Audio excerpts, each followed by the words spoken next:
everyone. Welcome to the distinguished panelist today, to Rick Fernandez, who is hosting this webinar or organized this webinar, and to all the participants for being in this webinar on this very critical time in the humanitarian sector, where it's very critical to talk about how we can maintain our impact. My name is Martine van der Does, and I serve as the Helen Hamlin Humanitarian Fellow and Global Program Director at the Institute of International Humanitarian Affairs at Fordham University.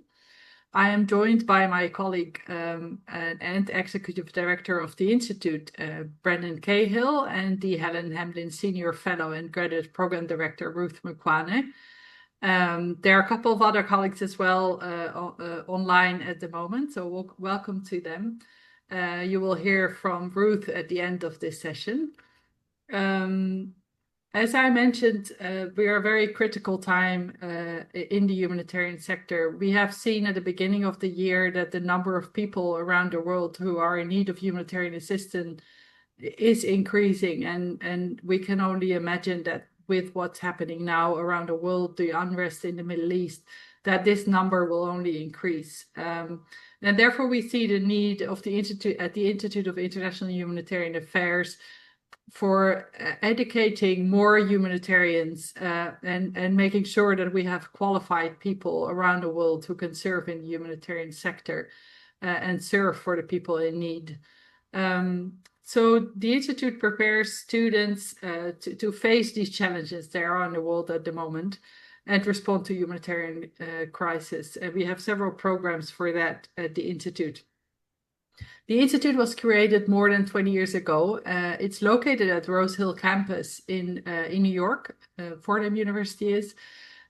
We have a refugee press, a gallery, a podcast, which is called Humanitarian Fault Lines, research, and we host conferences and symposia.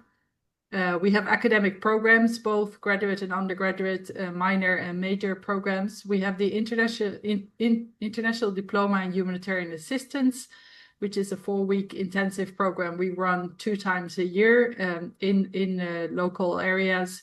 And we have several partnerships with humanitarian organizations in New York and globally. The current research areas include graphics, cartoons, advocacy and human rights, food insecurity and conflict, and innovations in shelter. We have many more research areas as well, and I would welcome you to visit our website to see what kind of courses, online humanitarian training courses and in-person humanitarian training courses we have, and to look at our graduate and undergraduate programs. It is my great pleasure to introduce to you Rick Fernandez, who is an alumni of Fordham University and of the International Diploma in Humanitarian Assistance 39 in Berlin.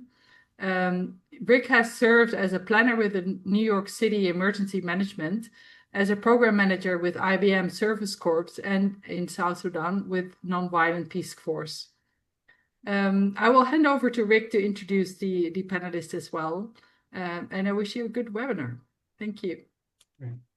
Thank you, Martine. Everyone, thank you so much for joining us, both these IIHA staff, our wonderful panelists, and of course, what I feel the star of our show, all of the participants who have taken time out of their day to have a discussion with us today. So I'm going to introduce our panelists, but before I do so, let me just frame our discussion a little bit. This webinar has been designed to help people within the humanitarian sector hear from professionals from other sectors about how they're facing the similar pressures of technological change and policy changes resulting in budgetary impacts. The idea is that every attendee listens with 2 sets of ears. One, a set of ears for what your organization can do, and then another set of ears for what you can do in order to chart your own career path if that career path has experienced some difficulties of late. You'll also receive a table, a 1-page table about how to translate your humanitarian experience to the other sectors you'll hear from today. After I ask all of our distinguished panelists some questions, they'll have the opportunity to ask each other some questions, and then we'll open up for questions from the panelists, from the attendees to ask the panelists. Please either raise your hand, but it would also be really helpful to put your questions in the chat. And then after that question and answer period, we will hear from our colleagues from IHA about upcoming opportunities that they're providing to the humanitarian community to develop their skills and learn about how we can all do this job that we love so much better. Okay, so let me get to a special treat of mine today, introducing some old friends that I've had the chance to work with in different capacities throughout my career. We're going to start off. I'm going to introduce the panelists in the order in which I'll be asking them questions. We're going to start off with Zach Hodson from the Salvation Army. The Salvation Army is one of the leading disaster response organizations across the world and a key partner to New York City government. They work on disaster mitigation, preparedness, and response and recovery, but also chronic issues such as homelessness. And within that wonderful organization, Zach is the Emergency Services Director. In addition to his role at the Salvation Army, Zach plays a key thought leadership role on several different boards important to the New York City area. He is the co-chair of the board of directors for New York City Voluntary Organizations Active in Disaster. That's the umbrella organization of different nonprofit entities and governmental partners that come together in order to plan and train and collaborate for when a disaster strikes. In addition to that, Zach is also an advisory council co-chair of the New York City Preparedness and Recovery Institute, a landmark initiative designed to help New Yorkers prepare for future public health threats. And he's also the co-chair of the New York City Department of Health and Mental Hygiene's Faith Sector Community Preparedness Program. So we're all very lucky to have Zach take time out of his day to speak with us. Following my questions to Zach, I'll have questions for another former colleague of mine, Susan Rosen from the New York City Emergency Management Department. For those of you who know, that agency has changed its branding. So if I say New York City OEM and someone else says New York City NICEM, it's the same organization. Sometimes I say New York City OEM when I'm speaking from the heart, and sometimes I say NICEM when I'm thinking about more planning sense and more in the professional sense. Please excuse me if I use those terms interchangeably. That is the city agency responsible coordinating citywide emergency planning and response for all types and all scales of emergencies. Susan, I've worked with her for many years. She's distinguished herself working all sorts of disasters in a lot of different roles. And she is a member of their strategy and innovation unit within their Office of Strategic Operations. Then we're going to switch from the nonprofit and governmental sectors to sectors that deal a little bit more with operating with the social impact space, with an emphasis on the corporate social responsibility space with my good friend Erin Pearson. She is representing Cause Strategy Partners, an organization that connects a diverse network of talented professionals to nonprofit board service opportunities and then trains them for high impact. I've had the wonderful opportunity to get to know some of the organizations that Cause Strategy supports. They have a wonderful way of curating board opportunities for the employees of their corporate partners. Erin leads their business and partnership development and marketing communications, connecting with and consulting with the different corporate social responsibility teams that reach out to Cause Strategy Partners to make best use of the opportunities Cause Strategy Partners makes available to them. And last, but certainly not least, we're going to speak to Amanda MacArthur from NextLeaf. NextLeaf equips health workers with the data, skills, and tools they need to equip running and optimizing supply chains and save more lives. And she is the head of strategic partnerships and communications, and she leads their team to grow the impact of the organization through innovative partnerships and impactful storytelling. Now, one of the things you'll note is that none of these folks are quote unquote international humanitarians, but each one of these professionals have distinguished themselves by having careers that have had impact. So again, listen with two sets of ears. One, how you can take the information that the panelists are going to share with us today and apply that to your organization's next step, or at least planning for next steps. And then the other set of ears that I want you to listen with is how you can take the information the panelists are going to share with us today about how you can take that and then figure out your own next step as a humanitarian professional. Because I've had the opportunity to work in a lot of different sectors, when you get right down to it, impact is impact, regardless of sector.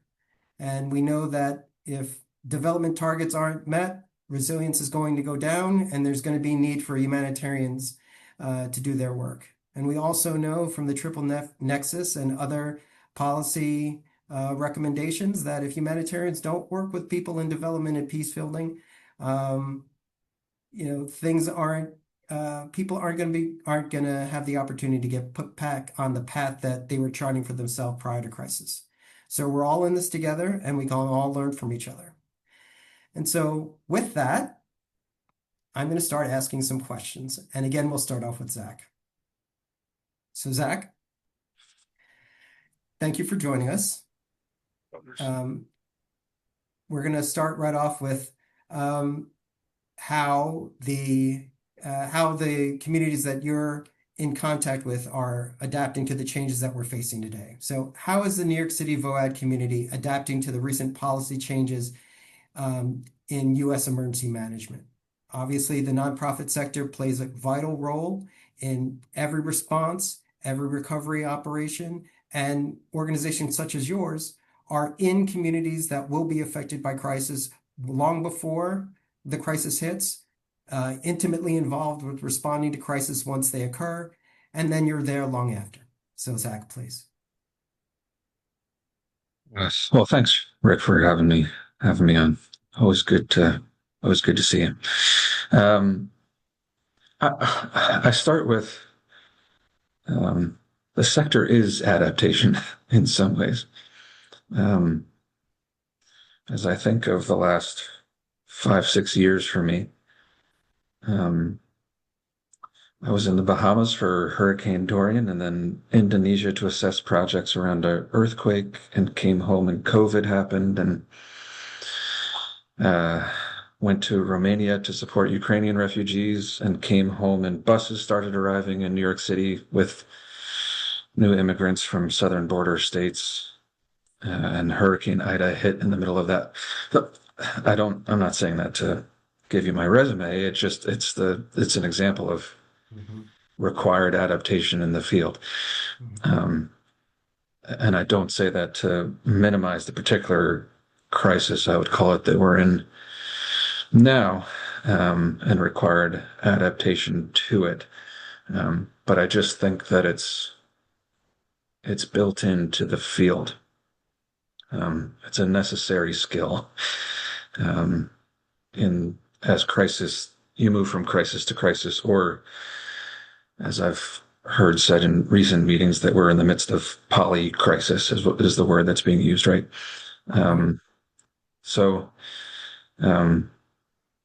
Yeah, I don't know that it's new. It's exhausting. And I do think that's been a good adaptation for me of the last several years, that I think practitioners are more aware of their own capacity, their own resilience in the work, which I think has been a good change. But as my father would tell me, this and better will do. That we need to continue to focus on that. Yeah, so I start there. It's part of the field. I think our sector is doing now what we've always done in crisis, which is do do more with less by leaning into partnerships, Mhm. um, and whether that's more in the ongoing crisis work that we do. Mhm. Um, if you spend time with me, you'll hear me say the phrase that we believe that poverty is a slow-moving disaster, Mhm. that I don't treat differently than a hurricane necessarily. Right. Um, and all that work is connected. Mhm. Um, and so, increasing food insecurity Mhm. in New York City is going to make folks less resilient to whatever Mhm. the next natural disaster might be. Mhm. Mhm. Um, and so,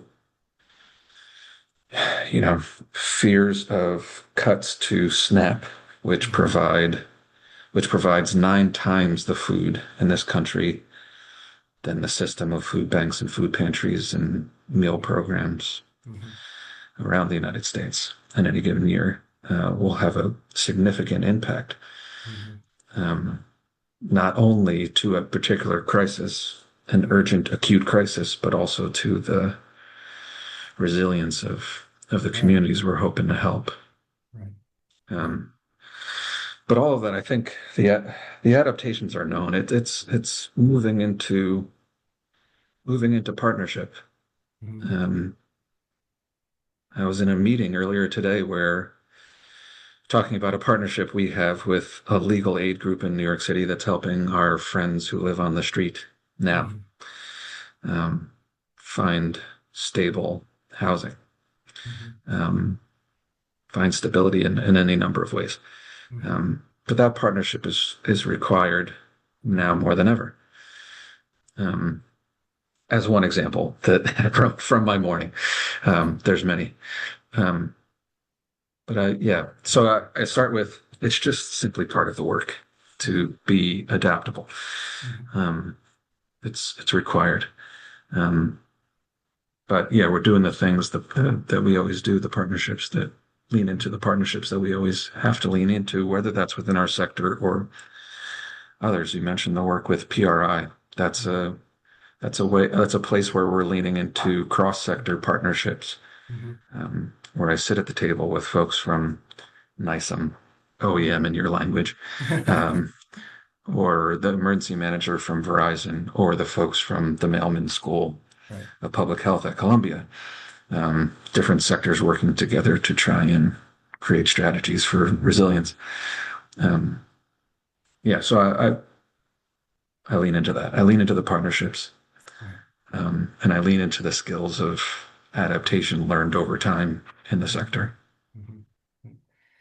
And all right, I think one of the things that you've hit on is there's um, e even though I've had experience as an international humanitarian, the core of my response experience has been as a New York City government emergency manager. And a little secret is sometimes when when problems are bigger, they're a little bit easier because there's a threshold. Once things get big enough, you can actually Yeah. pull people into a meeting and start partnering. And Mm. below a certain threshold, the expectation is that you'll just muddle through on your own. So even when these pressures hit a certain level, sometimes an increased level creates a sense of urgency that allows for conversations and partnership opportunities that weren't there previously. So Yeah, or sorry to interrupt, yeah, or um, removes the veil that there's capacity to control it without the partnership, right? right, Um, right, right. Or an that expectation that everybody should go along. Right. yeah, right, yeah, yeah, yep, Wonderful. Um, you did mention that, this is part of what our sector, the nonprofit sector, particularly the disaster related and the poverty reduction related elements of the U.S. nonprofit sector, that, it's a state of being of having to do more or less continually and having funding not being forecastable and sometimes not even dependable.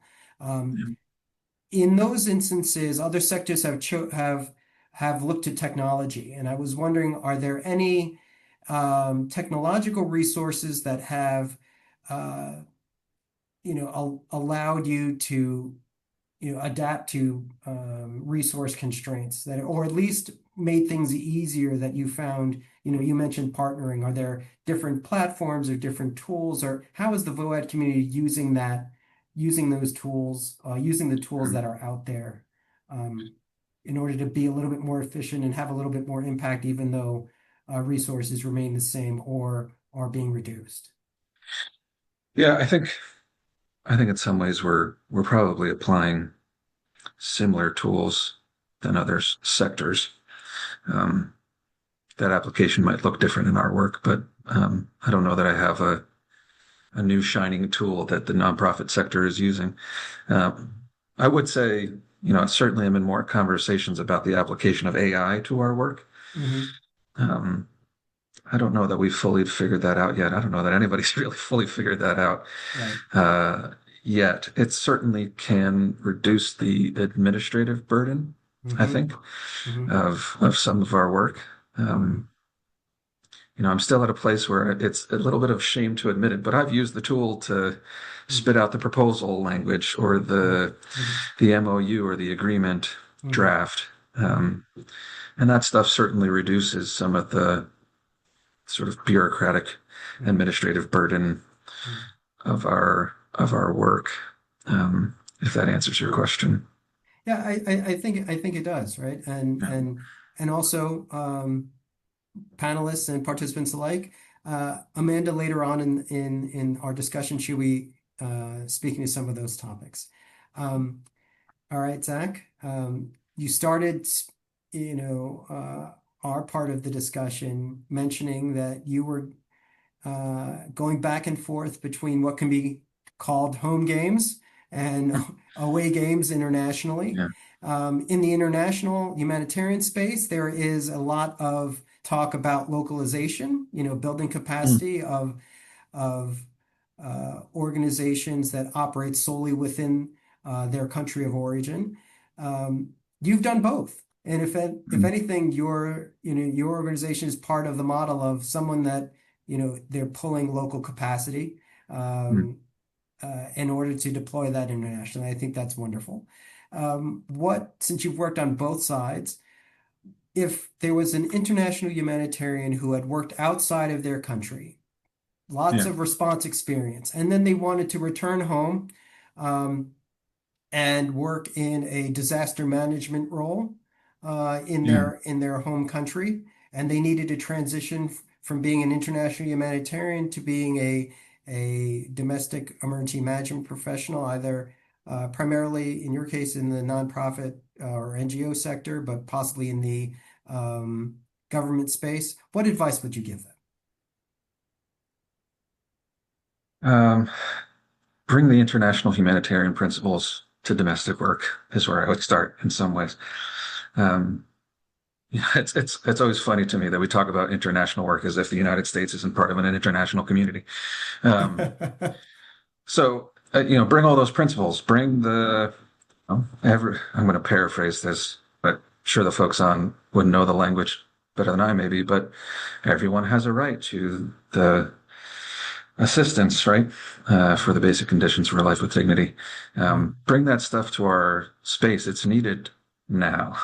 Run to where the gaps are in domestic emergency management, which for me is um, there's a massive gap in assistance for immigrants in this country.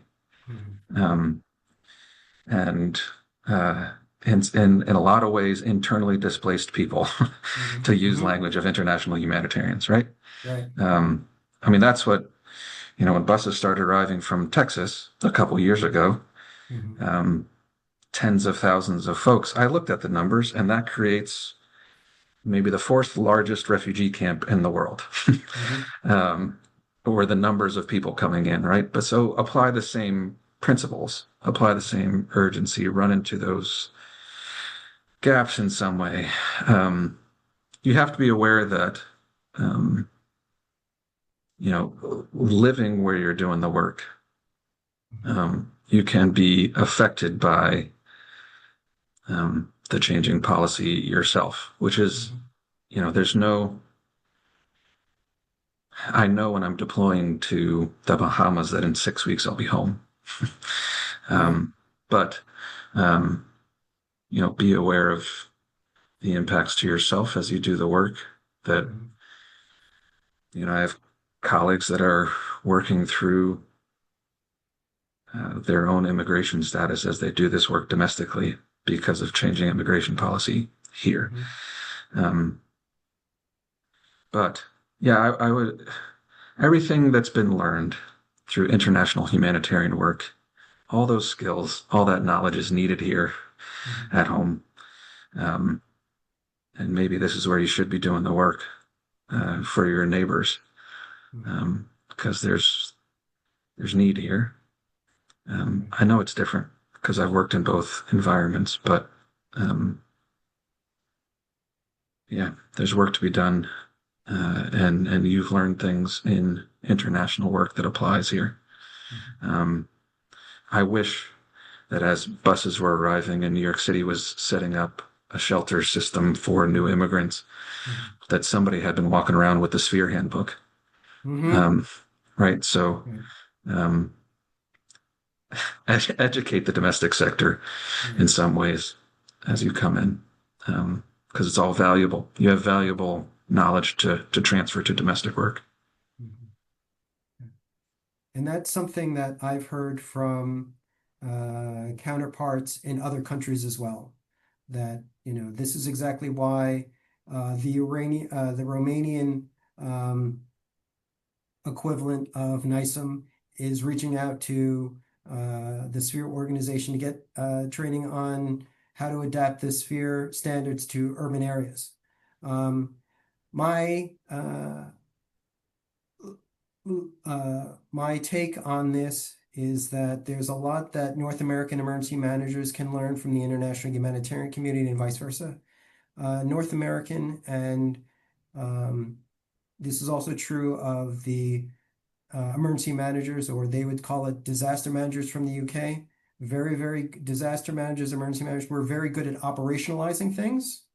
We're very good at getting from the concept to what we actually do and how much we need to do it of that thing within the next 8 to 12 hours. I think international humanitarians, they are the gold standard when it comes to exactly what you said. You know, how to create wonderful frameworks and standards and ways of talking about these things so that we think really deeply in order to meet the needs of populations. So, Zach, thank you for sharing that. Next, we're going to be turning to my former colleague, Susan. Susan, one of the things that you bring today is a personal example. Please note, everyone, that Susan's comments are her own. Her comments are do not represent the thoughts, feelings, intentions, or statements of New York City government or NISM. That being said, I can also speak for myself as an individual, and Susan is um, an exemplar of the best of what NISIM brings to the table when New Yorkers are in need. And I think for individuals thinking about a career change from the humanitarian sector, going from the NGO space to possibly a government entity in their home country, I think Susan has a lot of insights to offer. So we'll start. We'll start with the basic question: what sparked your interest in emergency management and more broadly crisis response? Well, thank you. I'm very excited to be here and hope that something that I say might help others who might be thinking about reframing their career. I do want to say, Zach, I totally agree. I think that there's a lot that, people who've been working in the international sphere can bring to us. Definitely, the urban environment is very different from some of the environments that others may have been working in, but I think that there's a lot that can be translated. And I think that's sort of the point of what I'm mainly going to talk about today. But as for what sparked my interest in emergency management, I think I definitely, would point to having been a young mother in New York City during 9/11, and also having had experiences in some other countries that I think have or had markedly, better civic preparedness and citizen preparedness. So I started to become aware of emergency management. And then I went back to school to, develop a career and wanted to do something in the nonprofit world. And I spent a lot of time thinking about what I felt would keep me engaged and passionate 20 or 30 years down the line. And emergency management just struck me as something where the day-to-day would sort of be bringing new challenges on an almost constant level and different experiences. The field is still relatively new and has continued to evolve. And it really just felt like this was work that I would feel very immediate about the benefit that I could have for people. So it seemed like a really good fit. Wonderful. While I was in school, I started volunteering at the Red Cross, and I landed an internship at what was then the New York City Office of Emergency Management, OEM. And I just have been hooked on it ever since. I can't say there haven't been any moments of boredom or frustration, but I really do feel very lucky that I've ended up in this career that I really find so fulfilling and rewarding. So wonderful. So when you were making that transition from working with the American Red Cross of Greater New York, and then moving to NISM, and then also other government agencies, what was, could you give us a compare and contrast in terms of types of assignments and work and even mindset to the extent that you can? Sure. So, I had a number of different roles at the Red Cross. I was a volunteer responder, and then I was a part-time community outreach coordinator, a first aid instructor. And then following Hurricane Sandy, I was hired full-time as a community recovery specialist. So, those had some very different roles and responsibilities. But I think I'm going to sort of guess that I think, the most relevant is, focusing on the mass care and the humanitarian aid aspects. Please keep in mind that this was over 10 years ago, so things could be really different now. I think a big difference on that side of things is that the Red Cross is, more about direct service to people who have been affected by the disaster. They are out there in the field. They are out there, providing a meal, providing a change of clothes for people who had to run out of a burning building and, in the middle of the night, a place to stay when they open shelters or when a building is vacated or something like that. At NISM, our role as the coordinator for the city's response means that typically we are more behind the scenes, although there are times when people from the human services team might be in the field supporting a service center or reception center after a disaster. And of course, we have these novel incidents where the city will need some kind of out-of-the-box solution. So they are looking to NISM because we're good at doing that kind of thing. As Zach had mentioned, when the asylum seeker crisis started to kick off, in the first weeks of that activation, NISM had employees from all units in the field, setting up respite centers, managing them, staffing them, until we could bring in other people and really sort of hopefully try to manage that as best we could always have been better. But being behind the scenes doesn't really make it less fulfilling. Coordinating that response, you really sort of get like the big picture of what's going on and having a hand in solving some of the challenges and making the connections between agencies and organizations, to help really fulfill the mission objectives can be really rewarding. So, in both jobs, you really can see that you're making a difference for people. I think another difference that really strikes me in sort of the operation of the Red Cross versus, New York City emergency management, the Red Cross, you sort of have this revolving cast of probably thousands of volunteers. And I do think it can be somewhat difficult to achieve the level of camaraderie that I feel like we have at NISM, which for a New York City agency is really pretty small. We have about 250 employees, and there's just a tremendous culture of support and respect and teamwork. I have to mention, we were really fortunate to have had Calvin Drayton steering emergency management for over 30 years. And his leadership and his leadership style really set a very high bar for that environment. And I have to commend our subsequent leaders for maintaining that and building on it. The other thing that I think really keeps the work perpetually interesting, so is sort of different from what you might be doing if you worked at something like the Red Cross, is that we all have what we call our blue sky roles and our gray sky roles. Everyone at NISM outside of our response team, who are 24/7, basically sort of on call and who respond to everything on a daily basis, we're assigned to an on-call team. And so 3 weeks out of every 9 weeks, we're on call, and we would get tasked with things for any kind of disaster that's bigger than sort of the day-to-day fires or, sinkholes or water main breaks and things like that. So when I was hired 8 years ago, I came in as a mitigation program manager, but my first love was human services. Thank you, Rick, for being such a great supervisor back then, when I was an intern. And so I was able to be assigned to the human services emergency support function as my on-call role. So during an emergency, if you're on call, your blue sky work gets paused or it gets passed to someone else, and we are focused on working on that response. So my blue sky work for the first 7 years, I was working on managing a temporary flood mitigation program. And so I was really developing the plans and the protocols and overseeing the engineering, all of our agency partners. I developed the way that we would organize during an activation when we were putting out what we call the just-in-time elements, and overseeing the vendors for that, and managing the budget and meeting with elected officials. So a huge range of different things in that role. So, very different in some aspects from, what my experience was at the Red Cross. So, I wasn't in every position at the Red Cross, so I can't really speak to that, but, it's had a different sort of, organizational approach to things, I would say.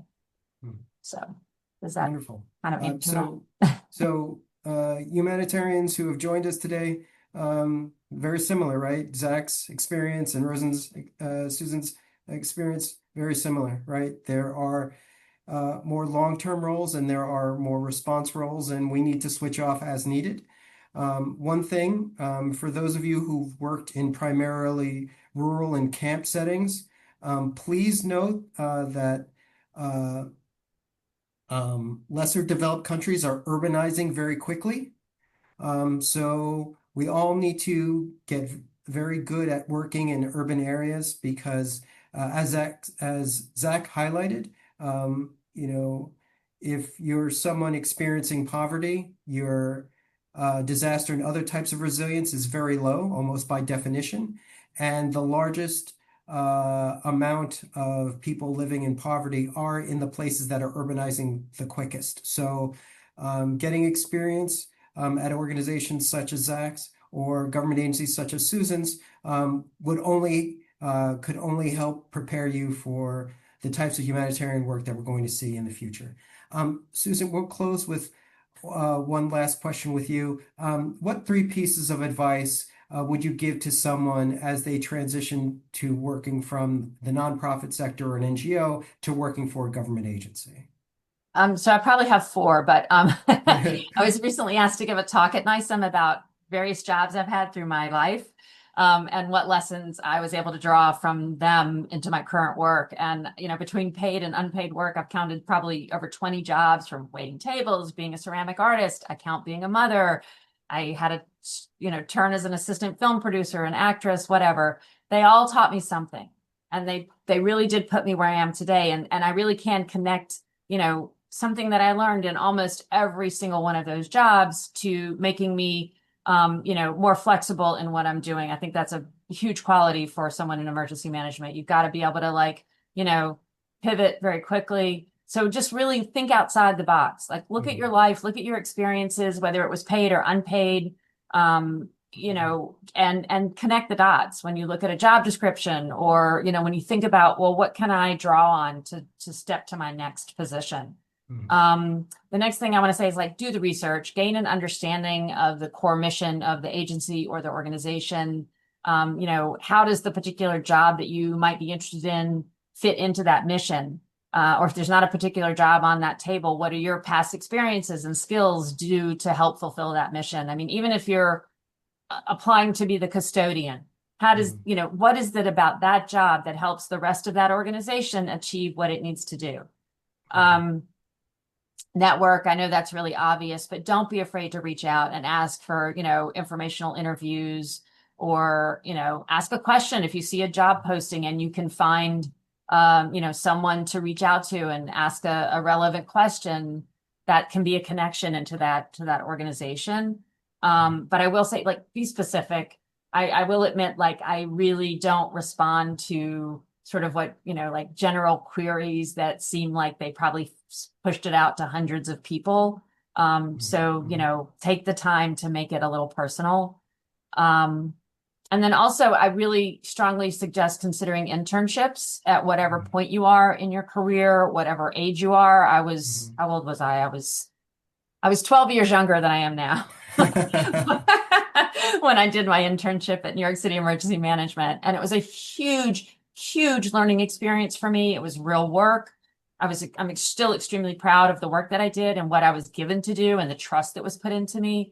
But also, it's a huge on-ramp. It's not a guarantee of employment in the city, but those New York City internships are huge on-ramps. There's also something called the John D. Solomon Fellowship Program, which is another incredible experience for people and has led to many, many people gaining employment with the city. So, really giving that a push, that's really, really a big thing. That's wonderful. And for those of us who are a little bit older and not, let's say, in the middle of a academic program, so we can't necessarily we're not necessarily eligible for an internship. Please, everyone, feel free to reach out to an organization or an entity that you're interested in working for, or at least working for in that space, and see if you can craft a volunteer opportunity.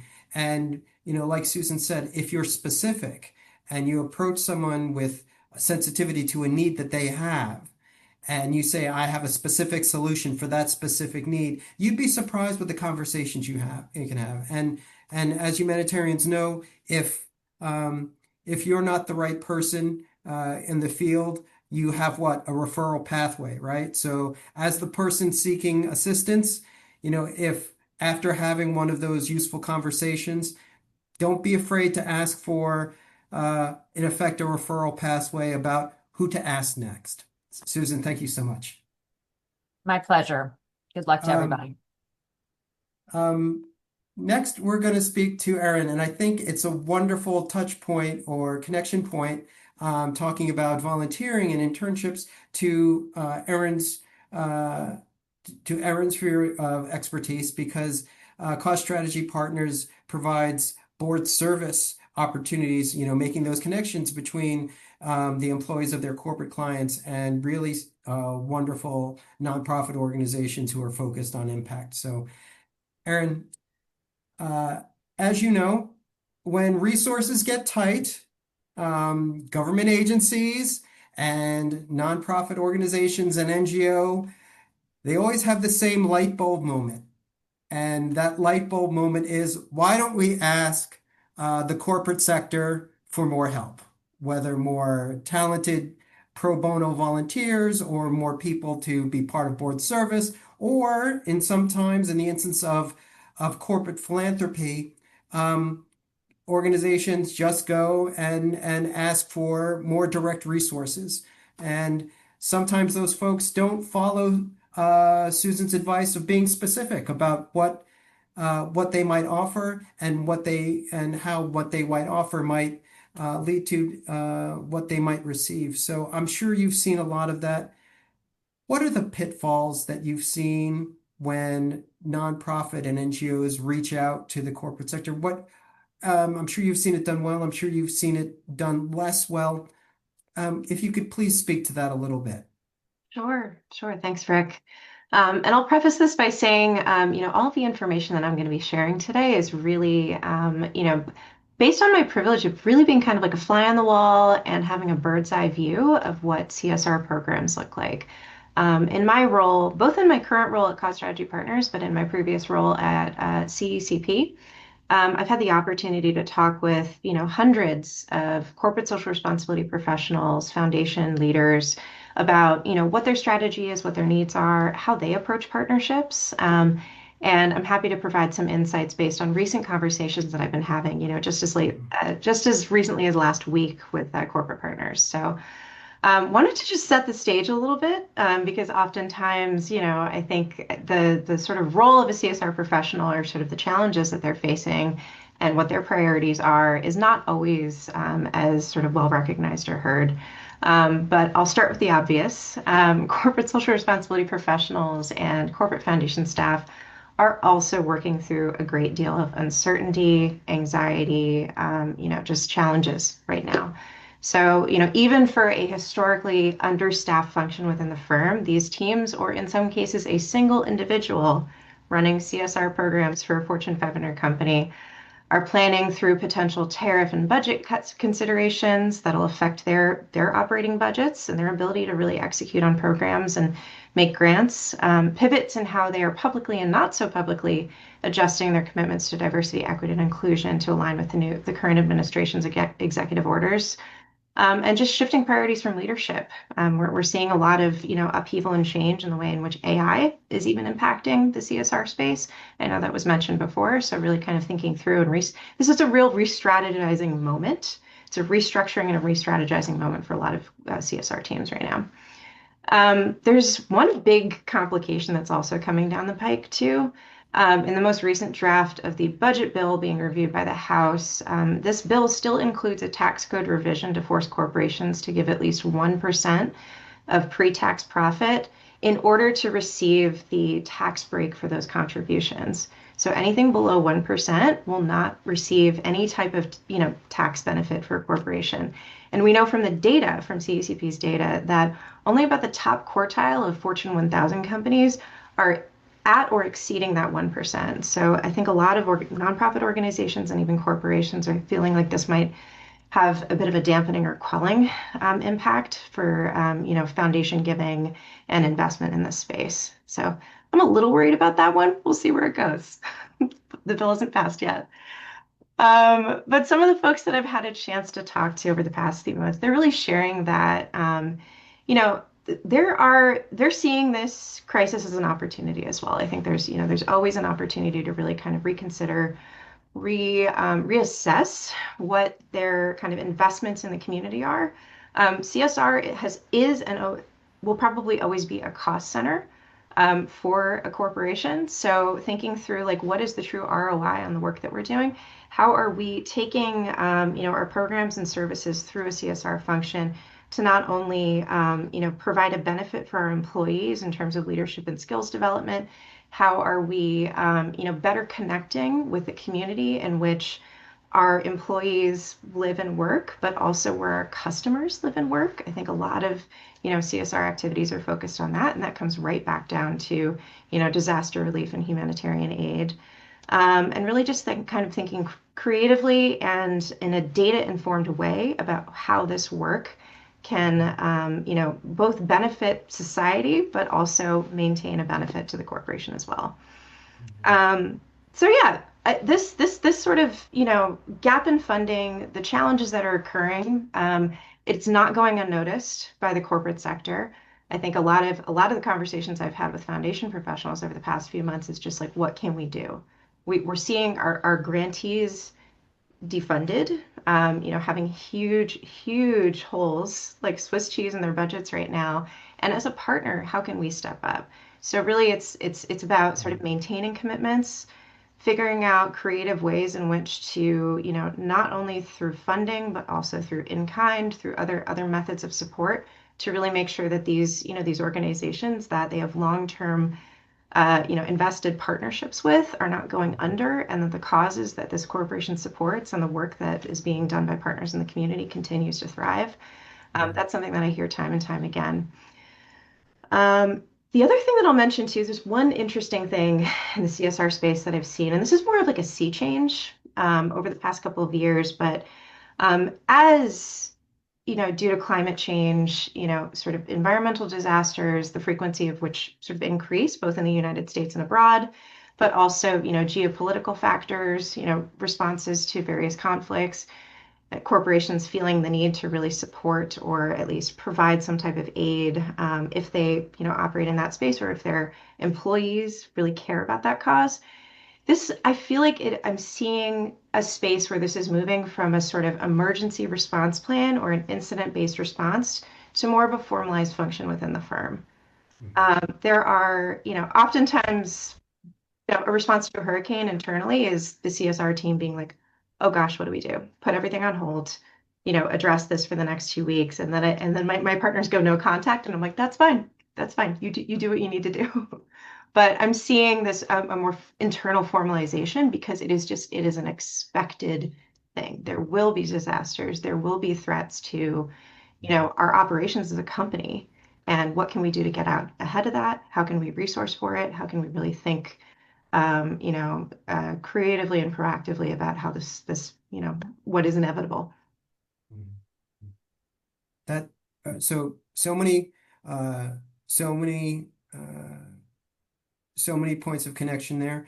Let me just please allow me to do just a little bit of translation. Mhm. So, when Erin talks about, the ROI, the return on investment, companies are looking to, have a quantifiable impact when they, either from letting their employees volunteer with an organization or supporting an organization through philanthropic means, right? So all the humanitarians who are participating in the this webinar, if you don't have a background in monitoring and evaluation, get with your monitoring and evaluation folks, right? Learn to speak that language. In addition, what follows on from monitoring and evaluation is how you communicate, right?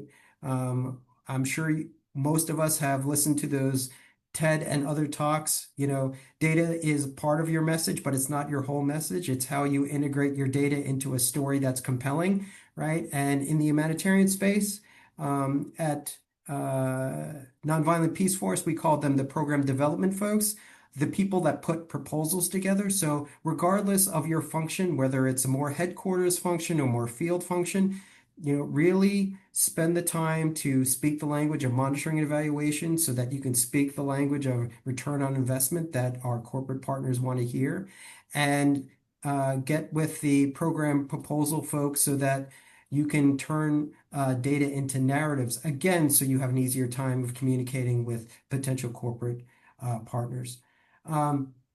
Erin, one of the things that we've mentioned already today is how skill-based volunteering or volunteering period can be a pathway to learning, but also how to kind of rebrand yourself. I know board service is certainly that as well, and so I um, would love to hear more about how people have used board service to further their career, either at their own company or in order to transition to another career in another field, or just the transform. I,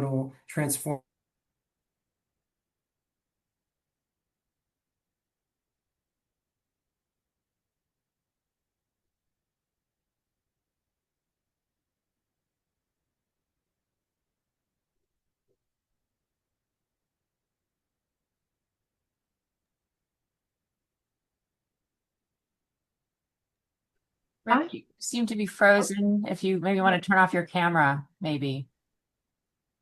I think I can probably respond to Rick's question though. Yeah, I was worried that I was frozen first, but yeah, this is such an interesting question for me because I was kind of going through it in my head and kind of similar to Susan, I have had an email address that ends in a .gov, a .edu, a .org, and a .com over the course of my career. So these types of transitions are definitely and sort of leveraging your existing experience and taking on new opportunities to really build up your resume and transition across fields is something that's not new to me. But I'll start with just the concept of like recoding your skills. I know, I think oftentimes folks get a little bit trapped in sort of what their, area of expertise is, but not actually their sort of core skills and how those can be translated into and really kind of broadened in the same way that, there are, programs that help to coach active service veterans in sort of returning to, a role in out of service in sort of like the public sector or the private sector. I think there's a way to sort of think about recoding some skills if you're looking for a job that is in the private sector, is kind of making a specific transition. Things like project management, ability and agility, and the skill to operate in ambiguity, building relationships and coalitions across differences, effective communications, emotional intelligence, cultural acumen, all of these things that I think are so well represented in the humanitarian career space are absolutely valuable, even in the corporate space. You look at a CSR professional and they're having to work across multiple functions within the firm, really kind of exercise their formal and informal power, manage multiple projects all at once. I think there's a lot of similarities between those roles. In addition to that, I'll talk a little bit about volunteering as a way to build your resume and open up new career opportunities.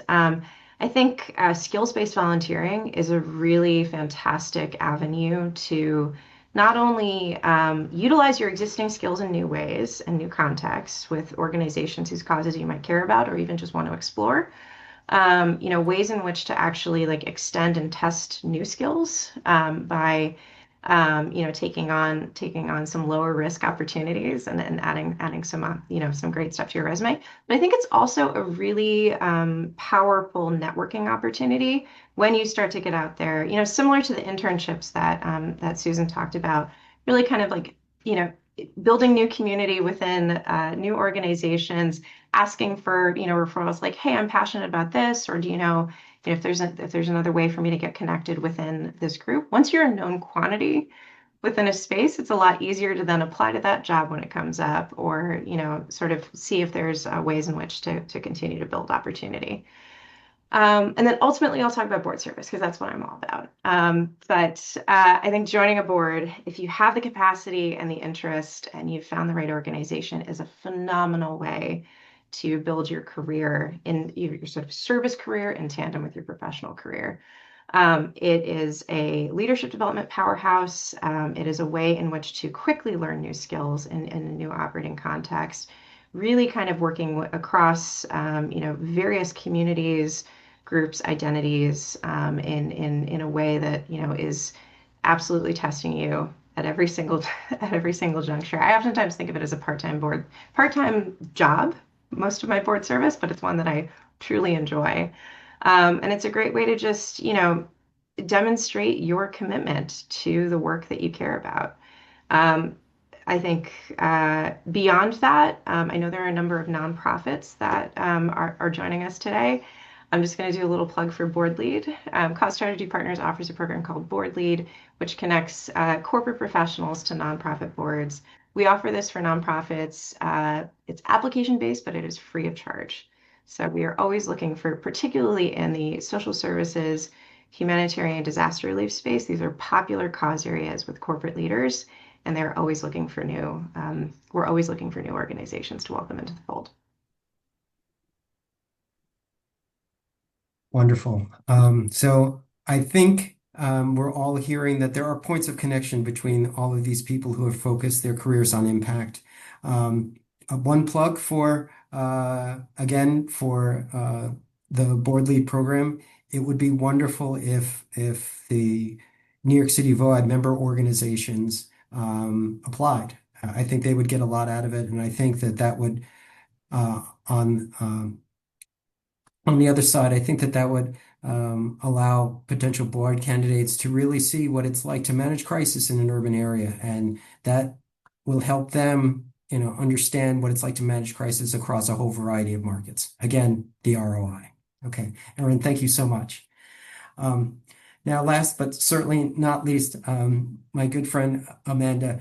I met Amanda when I was working at IBM. She was always providing a lot of thought leadership and a lot of kind of gentle charm and ways to push ideas that people weren't necessarily ready with. And she could do that in a way that didn't threaten anybody. I don't have that skill. Every new idea I have seems to make people really uncomfortable. So I always admire people like Amanda who can talk about new things in ways that opens people's minds up to possibilities. And one of the things that she's been talking about long before anyone has been talking about it is how AI and other technological changes are going to affect our careers and our organizations. So let's start there. A lot of people have mentioned that already. You've been talking about this for a while. Forgive me if I'm not framing this question well enough, but give us your sense of how organizations can position themselves to not just see AI as a threat or a time-saving tool, but really use it as part of their strategy to strive going forward. And what risks they need to keep in mind as they're navigating those decisions.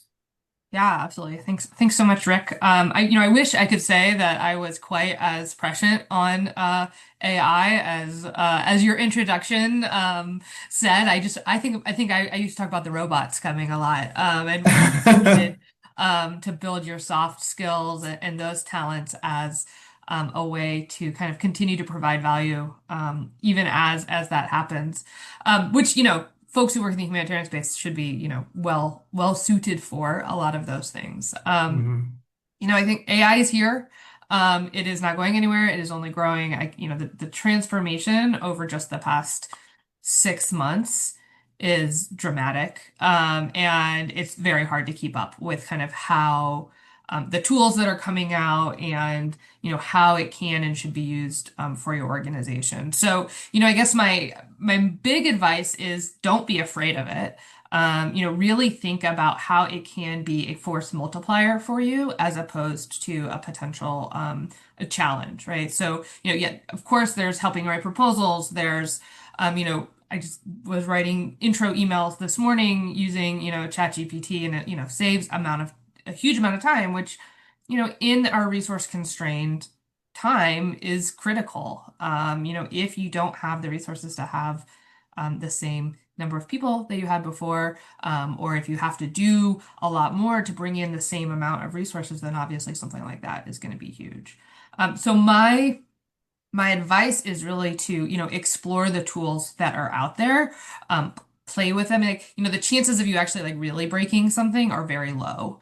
Mhm. And so really think about, okay, what are the areas of my work that would benefit from um, a supercomputer, essentially. I mean, that's what AI is. And so what are the areas that I can really use it to take care of tasks and activities that maybe aren't um, uh, aren't as high value as Mhm. that really still need my brain, or Mhm. our collective brain. AI is a tool, and humans are not going away. And no matter what you hear on the news, humans are not going away anytime soon. It's not the actual real world applications of it are, not they are not fully fledged quite yet, from what Mhm. I'm learning. Okay, so again, with the idea of connecting the different pieces of information that we're hearing today and putting them together in ways where we can start asking ourselves questions about what our next moves might be, you know, how about we take parts of what Susan said and part of what Erin said and part of what Amanda said and say, what an organization um, may want to look for volunteers for thinking through these things, right? An organization may want to say, these are the 5 tools that we're thinking about using on a regular basis, but we don't have a policy and procedure for it. That might be something that they might want to look for volunteers for. The reverse is a volunteer may say, I know this platform really well, and I know your mission, and I have an experience that's relevant to your mission. Maybe I can come on board and develop a policy and procedures for using these specific AI tools.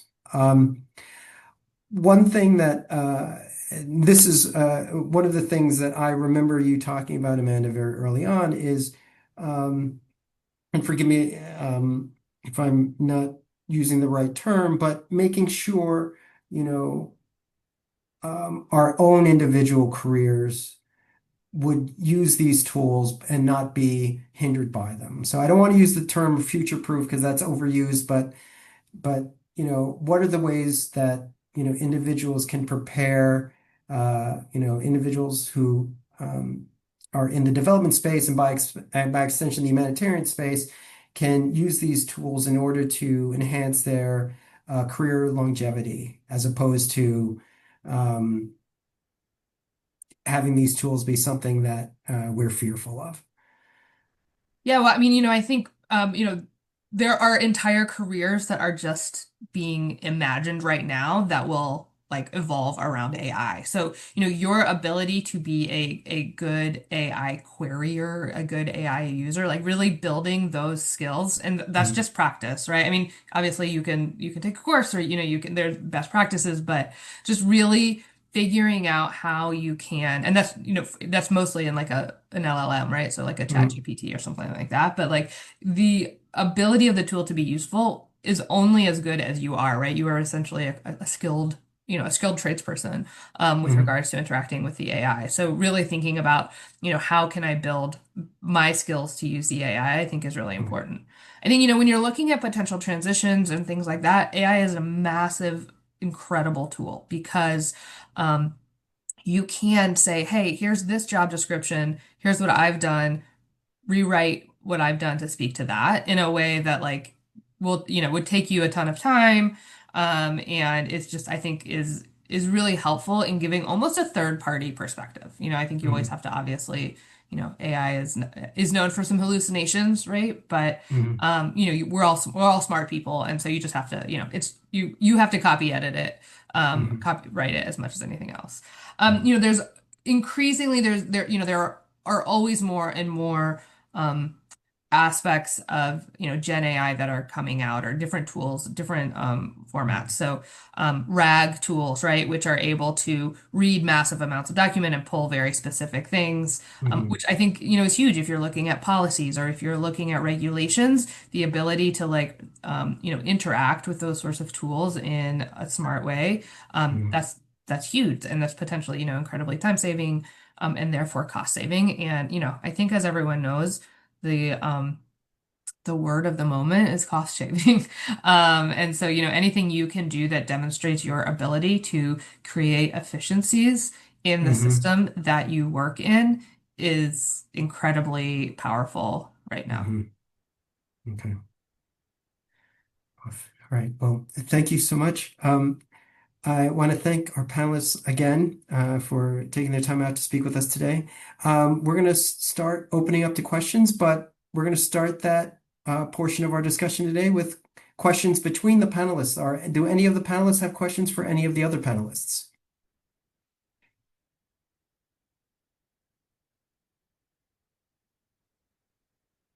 I'm sure that those things will percolate, and I'm sure they will come up. So please know I am not going anywhere. So if any one of the panelists wants to speak with any of the other panelists, I'm happy to put on my old human services partnership hat on and facilitate conversations after today's webinar. All right, I think we're going to open it up to the participants today. Please, as you're asking questions, please, and again, with an eye towards what Amanda brought up, we want to be efficient and make the best use of our time. Please ask questions in as general way as possible so that other participants can benefit from the answers to your specific questions. Please try to put them in the chat, and we'll also accept people asking questions by putting their hands up. But if you put your hands up, please make sure it's a question and not a statement. And if you feel like you need a little bit of a preamble, please try testing. Maybe use one of the handy dandy AI tools that we were just discussing to make sure that it's brief and the point, and we make best use of our time. Thank you.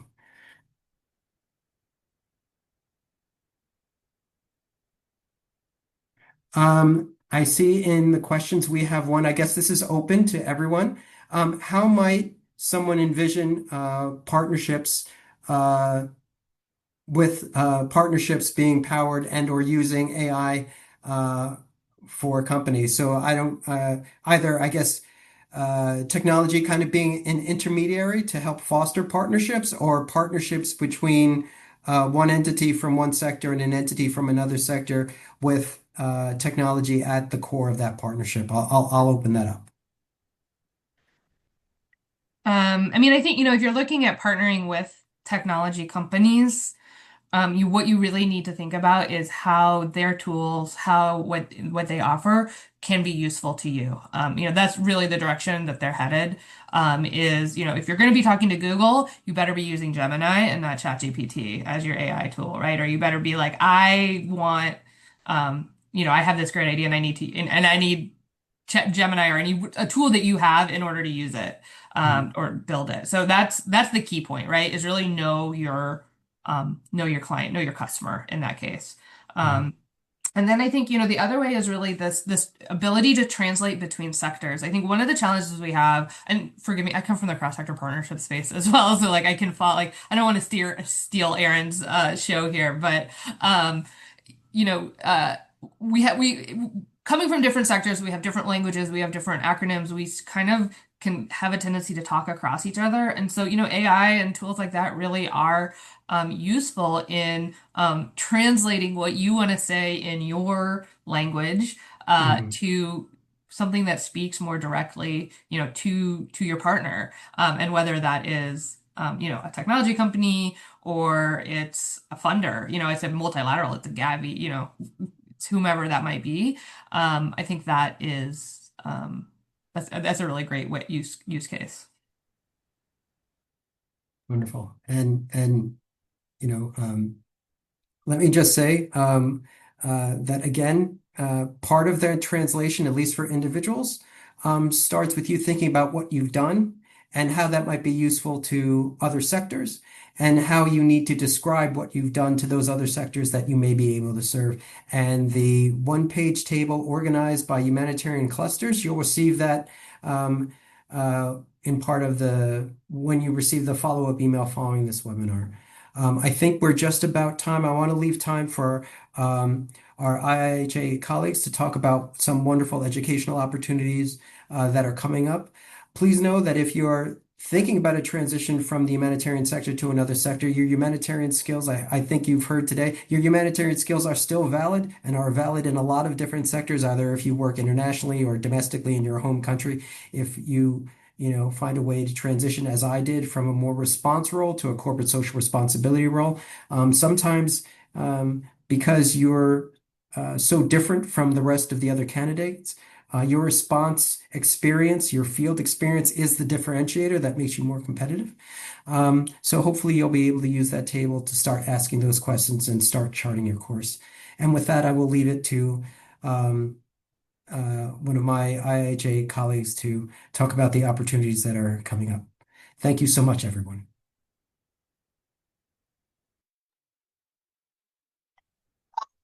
Thank you, Rick, so much. And again, my name is Ruth Mukwana, and I am the Helen Hamlin Senior Fellow and Director of Graduate Studies with the Institute of International Humanitarian Affairs at Fordham. First of all, I'd like to really thank our panelists today. Thank you, Zach, Susan, Erin, Amanda, for all of your time, the experience you have shared, the tips you have provided, the insights and ideas. Some of the points that stood out for me, really that point around all of us being adaptable and adapting, partnerships and cross-sector, a call to really educate and transfer skills to the domestic sector. And that's something that really resonated a lot. Thinking outside the box, networking, volunteering and interning to help build, resumes. That also opens up new opportunities. It's a great way to utilize your skills and leveraging your experience and recording your core skills. And of course, the opportunities that AI is also offering us today. So really, thank you so much for your insights, your experience, your skills, and your time. So again, at least for, one of the services or products we offer at the Institute is education. We do have the Masters of Science in Humanitarian Studies. We do have several humanitarian training courses, and these are courses that you could take to get certificates that could go a long way both in learning and increasing and strengthening your knowledge, but also opening up new opportunities for those of you who are really looking at, what are you doing next? And then education is always a good way to network and meet other people, both at Fordham, but also your colleagues and peers, and of course your professors, many of whom are working in these different sectors. We also have the International Diploma in Humanitarian Action. The next one will be in spring. Again, in fact, Rick is one of our alumni. And again, as you can see, once you're one of our alumni, you really stay with us. And we are also always supporting our alumni in, initiatives that they want to do, but also where they need whatever support they need. They're really part of our family. I'd like to thank Lily, our communications expert, for whom this would not have been possible without all of her work, along with our student colleagues who are with us at the Institute, including Yahya, who's online with us today. Lily has also kindly shared everything in the chat. If you look, it has social media, also our website. So if you log on, you really should be able to find all of these different academic programs and also our contacts. Please feel free to reach out if we can help in any way. Reach out to us. I think we are all online, myself, Lily, Martine, who you met at the beginning of the webinar, and Brendan Cahill, our executive director. And with that, again, I'd like to thank you for your time and to really, really wish you all of the best in whatever you're pursuing. It is an extremely difficult time, but it is also not impossible. And I think whatever adversity is thrown at us, we have a way as humans to be resilient.